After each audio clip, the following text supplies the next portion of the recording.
A palavra que eu quero deixar para você é que certo dia a adversidade chegou na casa de uma mulher. Aparentemente, estava tudo bem, sua família reunida. Aliás, as coisas não deveriam estar muito bem, não. Tinha alguns processos, tinha algumas dificuldades. E nesse caso era financeiro. Sim, o aparente da dificuldade financeira nesta casa veio a explodir quando de fato a situação chegou no limite. Quando ela pensava que estava tudo bem ou que estava tudo sob controle, ela perde seu esposo. O marido veio a falecer, deixando para ela uma situação difícil de se resolver. A dor da perda, do sofrimento, saber que nunca mais vai ter aquele homem que era o sacerdote da casa. Era ele que levava as orações para Deus, era ele que ensinava os filhos no caminho do Senhor. Era ele que levantava ela quando ela estava com falta de fé ou abatida espiritualmente. Este homem morre. Com este homem, o sacerdote, morre também aquele que é o amor da sua vida. Aquele que ela ficava ansiosa para que chegasse do trabalho, aquele que ela esperava chegar de uma missão, de um compromisso, de dormir juntinho de conchinha, de beijar, de abraçar, de ter noites de amor. Esse morre. Morre o pai dos filhos. Aquele que vai orientar o filho quando o filho estiver rebelde.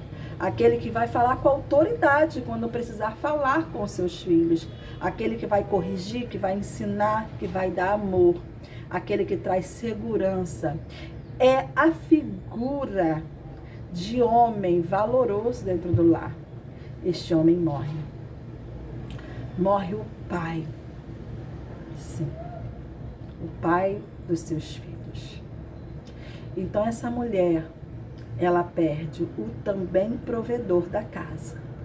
Aquele que traz o alimento. Aquele que paga as contas. Aquele que mesmo em meio à dificuldade financeira, dá um jeitinho aqui, um jeitinho ali. Ainda existem homens assim? Existem sim. O meu é assim. É o que se vira nos 30 para pagar as contas. Eu ajudo. Trabalho, ajudo. Mas quando eu não estou em condições de trabalhar, é a cabeça dele que esquenta. É ele que fica desesperado. Eu só faço é orar.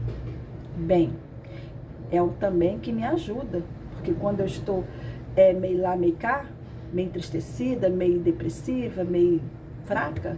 Sim, meninas, nem todo dia nós estamos bem. A gente precisa de ajuda, não precisa? Somos mulheres carentes, frágeis, vaso frágil. Eu fico pensando nas mulheres que acham que são super mulheres, que não precisa de homens. Balela. Bem, esta mulher perde aquele que realiza seus desejos, que cumpre os seus desejos como homem, né? Homem viril, que a satisfaz. Ela perde aquele homem que supre suas necessidades, de pagar as contas, de resolver os problemas financeiramente falando. Ela perde o sacerdote, ela perde o pai dos seus filhos, ela perde aquele que ela desabafa tudo, o psicólogo. Sabe quando você está com rixazinha com a irmãzinha? Ou com o seu vizinho, com sua vizinha? Para quem que você vai falar? Tem aquelas que dizem, não confio em ninguém, então não tem nem amigas. Então confio em quem? No pobre do marido. O pobre do marido tem que ouvir.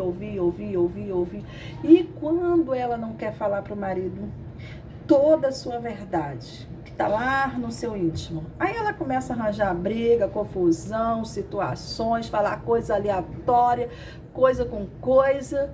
E o pobre do marido tem que compreender essa mulher. Meninas, essa viúva perdeu tudo isso quando perdeu o seu marido. E aí, logo veio na porta o problema. Qual era o problema? Os credores. Naquela época, se você não tivesse condições de pagar, eles levavam seus filhos. e ela estava quase perdendo seus filhos. Aquela mulher poderia ter ido para a cama, deitado e ficado chorando, sabe, gente? Porque ela tinha todos os motivos para isso. Todos os motivos. Ela perdeu o marido, que era tudo isso, como eu estou dizendo, e ela agora está quase perdendo seus filhos. Imagine uma mãe perder seu filho. Não é fácil. Não é fácil. É doloroso demais uma mãe perder seu filho. Não tem palavras que vai consolar. Não tem abraço que vai tirar o vazio. É só Deus para consolar uma mãe que perde o seu filho. E ela estava prestes a perder seus 2 filhos. Mas o que ela fez? Ela se levantou. Ela se levantou e foi falar com Eliseu, o profeta. E a primeira coisa que ela diz para aquele homem, ela diz: tu sabes que teu servo temia a Deus. Ou seja, aquele homem, ele morre, mas ele deixa um legado de alguém que era temente. Então, aquelas dívidas, aquelas situações, não era porque ele não era um homem temente, um homem que buscava, um homem que não estava na presença de Deus. Não é porque estamos na presença de Deus que nós não vamos passar por situações difíceis, que nós não vamos passar por apertos, que nós não vamos passar por perda. Não é porque somos servos de Deus que nós não vamos passar por situações de Deus dizer não, de Deus dizer não, quando nós queremos que Ele diga sim. Não, a gente vai passar por situações como qualquer outra pessoa. É pela perda, é pela doença, é pela dificuldade financeira, é pela porta fechada. Mas uma coisa é certa, que os não de Deus não é para a morte. Que os não de Deus não é para nos matar, mas para nos ensinar e nos levar a patamares elevados, numa espiritualidade maior, numa atmosfera muito melhor do que esta que nós muitas das vezes podemos sentir. A presença de Deus, ela é real. A presença de Deus, ela é poderosa. O poder de Deus se aperfeiçoa nas nossas fraquezas. Porque nós não somos ninguém, nós não somos nada, mas quando nós estamos, Senhor, que prova é essa? Que luta é essa?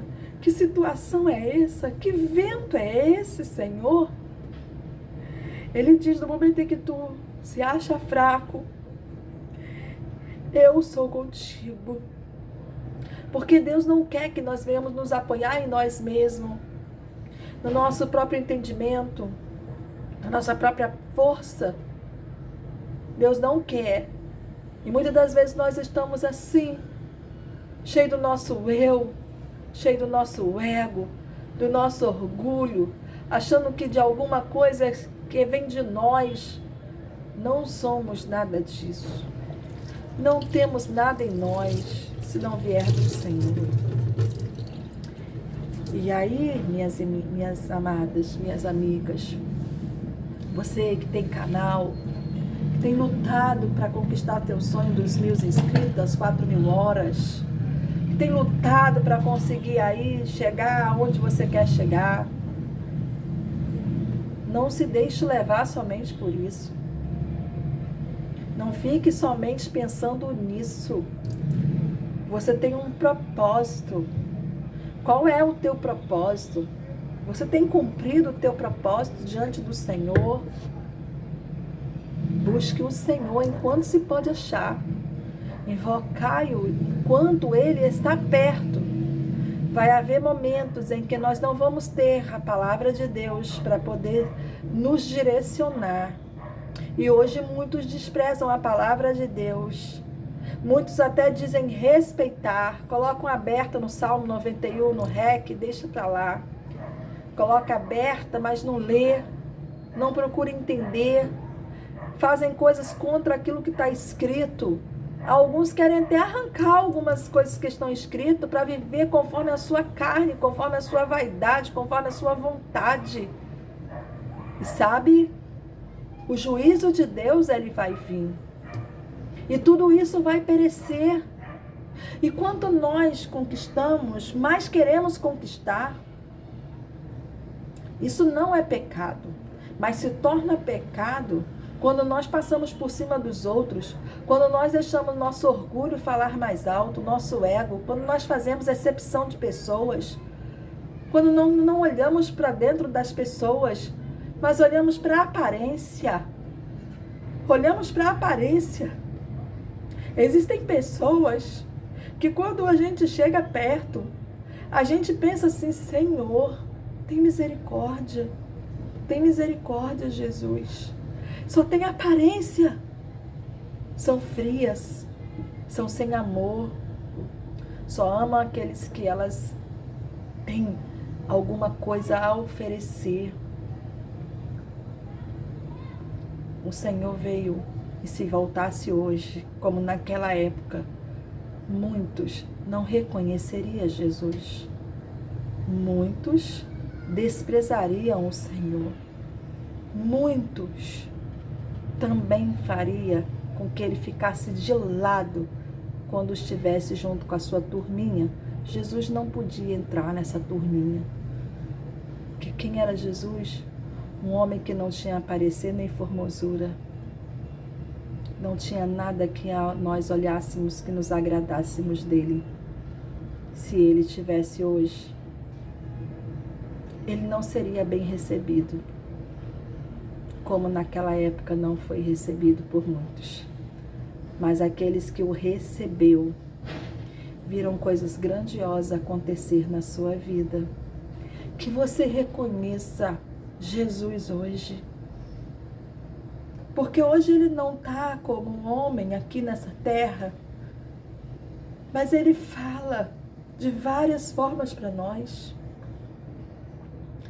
Que você possa reconhecê-lo na sua vida. Ore, bote seu joelho no chão, ore, leia a palavra. Se não tem entendimento daquilo que lê, lê novamente. Lê Salmo, lê Provérbios. Nossa, a palavra de Deus tem sido pregada. Muitos não querem ouvir. Essa é a reflexão que eu deixo para você. Aquela mulher, ela foi até aquele sacerdote, aquele profeta. E ela disse, tu sabes que meu marido temia o Senhor. E ele diz para ela, mulher, o que tu tem em casa? E ela diz, tua serva não tem nada, a não ser uma botija de azeite. E ele disse, entra para o teu quarto, tu e teus filhos. Mas antes disso ela tinha uma missão. Vá a teus vizinhos, todos os vizinhos, pegue baldes e vasilhas e leve e entre para o teu quarto e feche a porta, tu e teus filhos. Tem bênção, minha amada, que até com porta fechada Deus ele abre e ele dá. Deus não precisa de porta para abençoar ninguém. Quando ele quer abençoar, até com a porta fechada ele abençoa, tá bom? Porque ele é Deus. Ele é poderoso para fazer. Quando nós acreditamos e confiamos nele. Então, ele entrou, fechou a porta. E Deus ia abençoar dentro do seu quarto, ela e sua família. Tem milagre na sua vida que Deus não quer que ninguém participe, não. É só você e sua família. Tem milagre que vai acontecer. Primeiro a contemplar vai ser tu e sua família. Sabe? Porque se Deus mostrar para todos, aqueles vizinhos que iria fazer, aqueles vizinhos, se ela chegasse e falasse, o profeta falou, que Deus vai multiplicar ali o azeite da minha botija. E eu só tenho um pouquinho de azeite, por isso que eu estou pedindo esses baldes. Porque eu tenho que pegar esses baldes para encher. Os vizinhos iam começar a duvidar. Uns iam falar, mulher, deixa de ser doida, isso não vai acontecer, mulher. Tu acha que Deus vai fazer essa botijinha pequena de azeite, encher esses baldes todo? Que loucura é essa? Ia botar incredulidade no coração dela. Outros iam dizer, mulher, mas afinal de contas, para que tu tá pedindo esse balde? Aí eu tô pedindo esse balde, sabe por quê? Porque o profeta me disse para me pegar o azeite, levantar, e Deus vai derramar o azeite ali e vai encher os baldes todos. Será que ela ia crer também? Se o profeta tivesse dito isso? Talvez nem ela iria crer, meu irmão. Iria para casa e ia dizer assim, eu vou pegar baldes para fazer isso. O profeta acho que está assim, sei lá, o que eu vou fazer com esses baldes? Não, irmãos, olha, ela só teve essa dica. Você pega os baldes, essa orientação. Você pega esses baldes, você leve para casa e você fecha a porta do teu quarto, tu e teus filhos. Essa foi a orientação. O que ia acontecer, minha amiga, meu amigo, ela não sabia também não. Agora eu tenho certeza que uma pessoa obediente não precisa de muitas coisas para entender que Deus vai operar alguma coisa. Que Deus vai fazer um milagre. Deus, quando Ele quer fazer, Ele faz. Não tem ninguém que impeça. O problema é que, como está a sua obediência? Você tem obedecido? Ou você é um incrédulo que não crê, que não acredita e parece que nada vai acontecer? Bem, ela tinha fé, ela acreditava, ela tomou posse da vitória. E diz a Bíblia que ela entrou para o seu quarto, pediu os vasos, e não poucos, e começou a derramar o azeite sobre aqueles baldes, e as vasilhas foram enchendo, que até chegar o último ela disse, traga mais um. E o filho disse, não tem mais balde. Ou seja, o que de Deus é tão... Nós somos tão limitados, né, irmãos? Somos limitados. Nós somos. Não limite o poder de Deus por aquilo quem você é, o que você pode. Deus não é você e também não age pelo que você tem. Deus é Deus, Ele é poderoso para fazer. E Ele faz conforme quer, da maneira que quer, porque Ele é Deus. Mas você é obediente? Você obedece? Porque se você obedece, tem intimidade, busca, a vitória é certa. Talvez a vitória é tão grande, você está ali mendigando alguma coisa, querendo alguma coisa, que Deus fala assim, minha serva, eu tenho muito mais para você. Isso aí que você está pedindo? É isso que você está pedindo? Né? Às vezes a gente somos tão limitados, nós que somos. Você vê que o balde, se ela soubesse que aquela provisão seria tão grande, eu tenho certeza que ela tinha pedido o triplo que pediu de balde. Querida, ela teria andado até para todas as vizinhanças. Mas ela pediu e foi o suficiente, porque Deus também, Ele é Deus poderoso para fazer. A Bíblia diz que ela chegou, foi até o profeta avisar o que havia acontecido.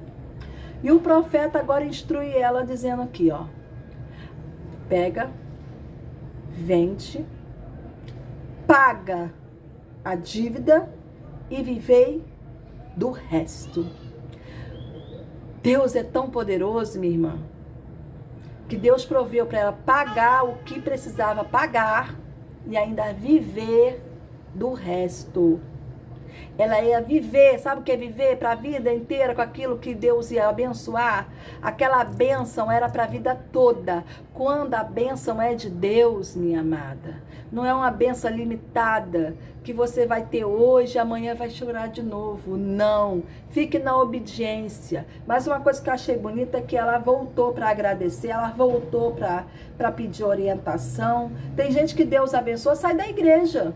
Vira as costas para os pastores, vira as costas para a igreja, vira as costas para os irmãos, ainda sai falando mal. Por quê? Porque quando vem a vitória, não sabe agradecer, aquela vitória acaba, se estraga, vai-se com vento, e aí depois diz que a culpa é da igreja, é dos irmãos. Ingratos. Você tem sido grata? Você tem sido grata? Minha irmã, busca o Senhor. Pare de idolatria. Pare de idolatria. Tudo que você idolatra é pecado. Está idolatrando muitas das vezes você mesmo. Está idolatrando muitas das vezes o seu conteúdo. Está idolatrando muitas das vezes as coisas que você tem. Está fazendo deuses para você. Deus pode abençoar dessa forma? Não. Qual é o Deus que você tem adorado? Que tem boca, mas não fala, tem olhos, mas não vê, tem ouvido, mas não ouve? Torna-se semelhante a eles todo aquele que nele se prostra e confia, cego e sem entendimento. Busque enxergar a palavra de Deus como verdade verdadeira para a tua vida. Busque ler a palavra com o entendimento do Espírito Santo de Deus. Porque só o Espírito Santo é quem convence do juízo, da justiça e do pecado. Só o Espírito Santo pode te trazer à tona a verdade da palavra de Deus, que é viva e eficaz, mais penetrante do que a espada de 2 gumes, que penetra na divisão da alma e do espírito, juntas e medulas, e é apta para discernir os pensamentos e as intenções do coração. A palavra que liberta. Conhecereis a verdade, e a verdade vos libertará. É esta palavra que liberta. Se o Filho do Homem, pois, vos libertar, verdadeiramente sereis livres. Só Jesus pode libertar. Só existe um mediador entre Deus e os homens, Jesus Cristo. E isso quem diz é a palavra, não sou eu. Então você busque Jesus, minha amada. Busque Jesus, meu amado. Porque só nele nós temos refrigério e orientação. Que Deus abençoe você. Que você possa curtir, comentar e compartilhar. Porém, se você não curtiu, esta é a palavra que eu vos deixo. Deus abençoe.